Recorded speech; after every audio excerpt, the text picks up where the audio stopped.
Merci, Monsieur le Président.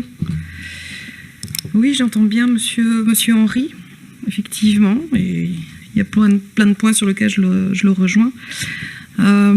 C'est vrai que toutes les questions ne sont pas réglées, il a dit, elles ne sont pas tout à fait réglées, mais on avance clairement. Donc, Monsieur le Ministre, chers collègues, moi je voulais quand même signaler que le texte qu'on va voter aujourd'hui est essentiel. On le sait, pour la qualité de notre environnement et pour la santé humaine. Il s'inscrit pleinement dans notre vision pragmatique de l'écologie.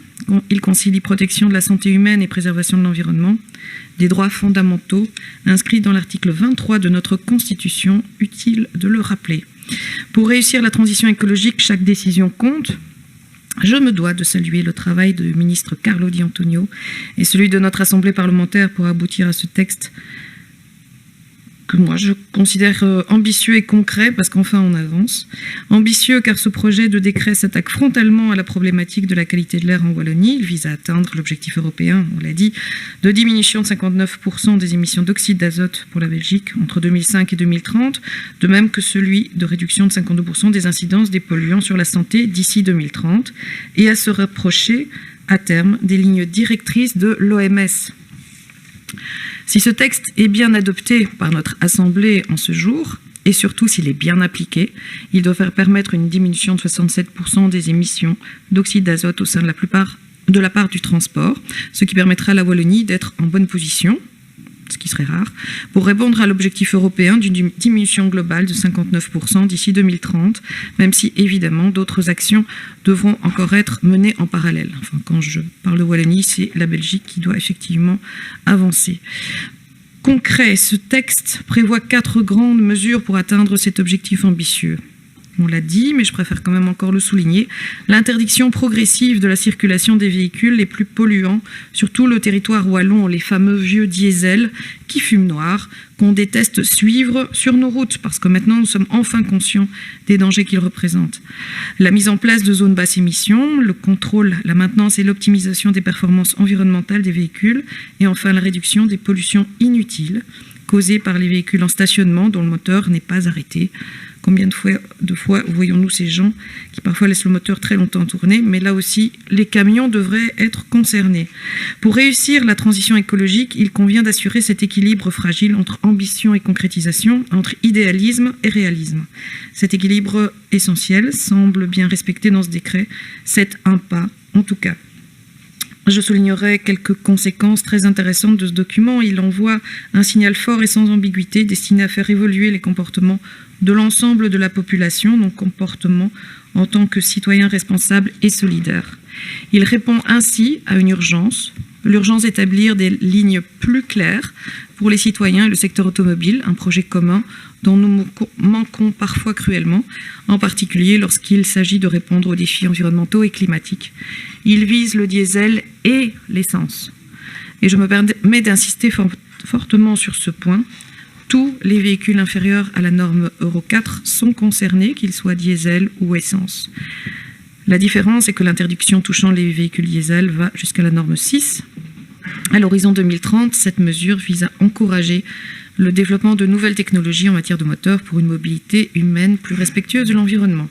Il s'attaque prioritairement aux oxydes d'azote et aux particules fines, dont les impacts en termes de santé sont catastrophiques, en termes respiratoires et cardiovasculaires. On estime ainsi que la pollution de l'air ambiant provoque environ 10 000 décès. C'est vrai que les chiffres varient entre 9 000 et 11 000. Donc des décès prématurés par an en Belgique, il était urgent d'agir. Pour ce qui concerne les zones basse émission, le texte s'attaque à l'ensemble des véhicules polluants et non uniquement aux véhicules particuliers. En ce qui concerne le contrôle, je salue la solution proposée par le ministre suite aux différentes interrogations, notamment de l'Union des villes et des communes de Wallonie, qui s'inquiétait de la charge de travail en termes d'agents constatateurs et de financement en la matière. Le contrôle sera assuré grâce aux caméras ANPR, déjà très présentes en Wallonie, ne nécessitant donc l'intervention d'aucun agent, mais uniquement d'un contrôle pour vérifier que les procès-verbaux ne soient directement envoyés. En outre, l'habilitation au gouvernement wallon, lui permet de soutenir les communes via le financement des caméras ANPR dans des zones basse émission.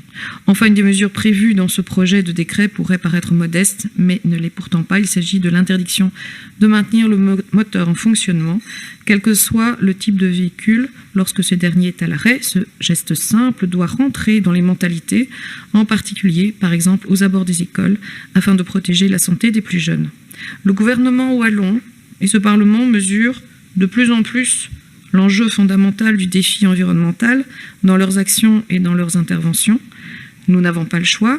Il faut poursuivre ce travail et redoubler encore et sans cesse d'efforts pour être à la hauteur du principal combat de notre génération. Ce décret vise principalement la qualité de l'air et donc la qualité de notre environnement et de notre santé. Mais l'approche doit en effet être globale. En parallèle, nous travaillons aussi sur les impacts climatiques de la mobilité, à travers, par exemple, une série d'auditions plus intéressantes les unes que les autres sur la fiscalité automobile. Je regretterai simplement la superposition des deux commissions qui nous empêche d'aller chez M. Cruc, malheureusement. Enfin bon, voilà, on a le plaisir d'être chez M. Di Antonio. À cet égard, il faudra aussi poser des choix politiques forts, passer de la parole aux actes, et ça, pas dans 10 ans, comme je l'ai chanté. Plusieurs fois dans ce Parlement, j'ai eu l'occasion de réclamer des ambitions environnementales et climatiques beaucoup plus élevées. Le 28 septembre 2017, puis le 7 novembre 2018, nous avons voté des résolutions climatiques qui demandaient de concert une mobilité plus verte et plus douce. Hier, nous déclarions, aujourd'hui nous avançons, demain nous devrons encore redoubler d'efforts. Ce projet de décret contribue incontestablement à l'amélioration de la qualité de l'air en Wallonie, mais évidemment, il ne répond pas à l'ensemble des questions qui se posent en Wallonie en termes de mobilité ou de climat. Ce décret est bon pour l'environnement et la santé humaine. Notre groupe va évidemment le voter. Ensuite, continuons à avancer et misons sur des politiques promouvant les alternatives à la voiture. Plus d'offres de transport en commun et plus de mobilité douce. J'espère que nous aborderons à plusieurs niveaux de pouvoir les questions cruciales des voitures de société et du juste prix écologique des déplacements aériens. C'est vrai que je peux rejoindre mon collègue M. Marois quand il parle aussi de ce plaisir des croisières ultra polluantes. Ça, c'est une question de sensibilisation aussi des consommateurs. Enfin, tout ça pour en arriver effectivement au fait que ce ne soit pas toujours les petits qu'on spotche, comme on dit. Donc l'heure est à l'action. Je vous remercie de votre attention.